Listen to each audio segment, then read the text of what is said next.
This is InFocus News. Hello, I'm Francine Bell.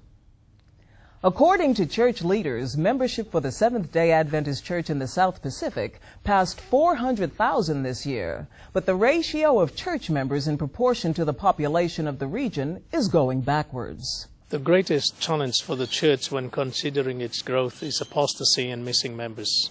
While we see a huge number of baptisms, a high percentage of those coming into the church also leave through the back door. The Adventist Church is focusing on discipleship and nurture in its strategic plans for the next 5 years, and a special payment of tithe from the Adventist World Church has been allocated to the South Pacific to address issues of nurture and reconnecting with missing members. A survey of 278 Seventh-day Adventist ministers in Australia reveals that they believe the church is not showing enough leadership when it comes to environmental stewardship. Avondale College lecturers Brad Watson and Dr. Murray House, with former lecturer Dr. Graham Stacey, conducted the survey earlier this year.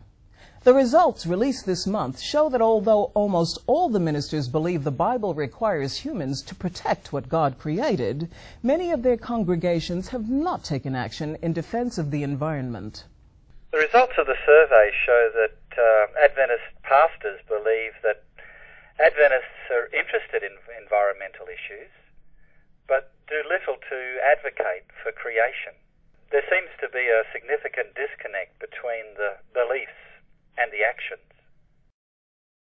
A number of Seventh-day Adventists in Papua New Guinea have been appointed to leadership roles, including president of the country's Women's Christian Temperance Union.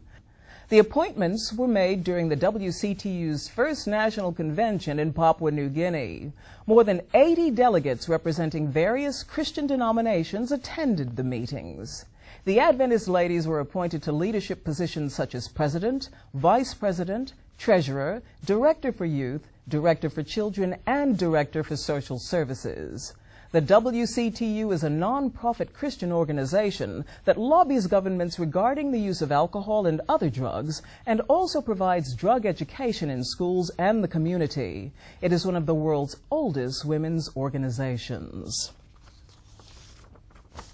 The Dietitians Association of Australia has explored the case for going vegetarian. Held at the Sydney Adventist Hospital last week, the seminar considered the various benefits of a vegetarian lifestyle. The vegetarian diet, after all, is not so different to the Mediterranean diet, and therefore the vegetarians are significantly thinner. Partly as a consequence of that, they have much less diabetes, less hypertension, less heart disease, and probably lower rates of certain kinds of cancers. Guest speakers included nutritionist and author Sue Radd and medical scientist Gary Fraser. A new Seventh-day Adventist church in Australia has been called the benchmark for all future church buildings. The new Mount Gravatt Church in Brisbane has about 50 rooms, with seating in the main chapel for 450. The baptismal font has its own microphone for the pastor during baptisms, and not only is there a projector at the front of the house, but there's one at the rear for those seated on the platform. All the main rooms have video links to watch the church program. Even the kitchen has speakers in the ceiling to listen to the sermon. I would just want to give them 20 out of 10 for what they've done. The choir has its own loft. There are pads in the floor to guide the blind. The church is also on the same grounds as a Christian school, which will share the facilities during the week. It has all the facilities that the church could want, and I personally think it will be a benchmark for other churches in the future. And finally, in this week's record, reports from the Seventh-day Adventist Church in the South Pacific's annual Executive Committee meetings last month, prayer on call in Australia, and a professor of sociology challenges us to think global and act Adventist. Did you know you can watch the full half hour of InFocus? It's on Hope Channel on Friday evenings and again on Saturday afternoons and Sunday evenings. Or go online, go to infocus.org.au and watch it there. Thanks for watching. David will return with the news next week. I'm Francine Bell.